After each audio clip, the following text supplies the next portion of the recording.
truth. I felt a little guilty when I received the prize because I thought there were people younger than me who needed it more than I did. But I did not refuse it. In an interesting way, you slow down. You stop this kind of, got to do this for that deadline, got to do that for that deadline, which I don't think is very good for art, actually. And I think generally, when I look back on the kind of oeuvre, is that a word? Oeuvre of my work, I think the things I've done too quickly for commissions or deadlines are the least successful. The most precious thing you can buy with money of this kind is time. Time to work or time to acquire experiences that will feed your work. I went off to research this novel that I've been writing about two women with advanced cancers who go to see a faith healer. And I went to Brazil and went to see this faith healer called John of God. And actually it was a kind of really quite traumatic. Actually going to Brazil was wonderful. It was fantastic, you know, it was a lovely country. I really want to go again. But going to see this faith healer, having had my own experience of cancer, was actually quite mind-boggling. Julia and I met for lunch, you know, after she got the award. And we were saying, well, the thing about it is not what it makes you write, it's not what it encourages to write, it makes you feel better about what you do write. I walk across the town moor. It's 4 or 5 minutes away from the house, and it's a big green space in the middle of a city. In order to get the poetry very speakable and dramatic, I recite it to myself, and it's very good. The rhythm of walking suits the kind of metre that I work in. And many of the things I've written for the theatre, I've declaimed to the cows on the town moor.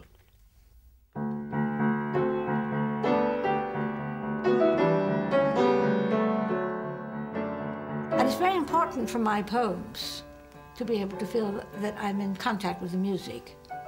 Because I write poetry, I think, very much the way one writes music, very much conscious of the tone and the pace and the, you know, and the general music of the poem as much or even more than the meaning. If I think about where ideas come from, it's always from a range of places.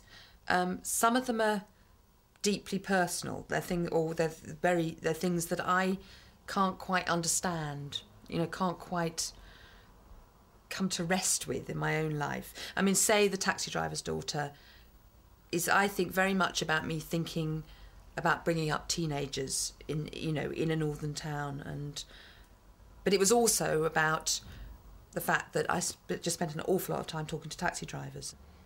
One thing's always been important to me about living here in Newcastle is that it's near Hadrian's Wall, and I like to walk on the top to the point of view of the Roman soldier, and then I like to walk on the other side and see it from the point of view of the barbarian.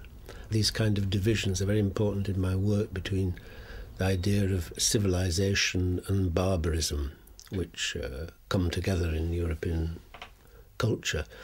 I think another thing about being a Northern Rock fellowy person, or whatever I am, is that it's given me a kind of stability, and certainly my writing life compared to before is actually incredibly stable now. It's a wonderful opportunity to go back to some of your deepest thoughts. I mean, I think one of the great things is that as well that you don't have to come up with anything. You don't have to, you know, there's nobody breathing over your neck saying, have you finished that yet? It really is the sense of being valued. I've never wanted to be famous. I have no desire at all to be a celebrity. But I'd like to be recognised, and I think anybody who writes likes to have their work recognised.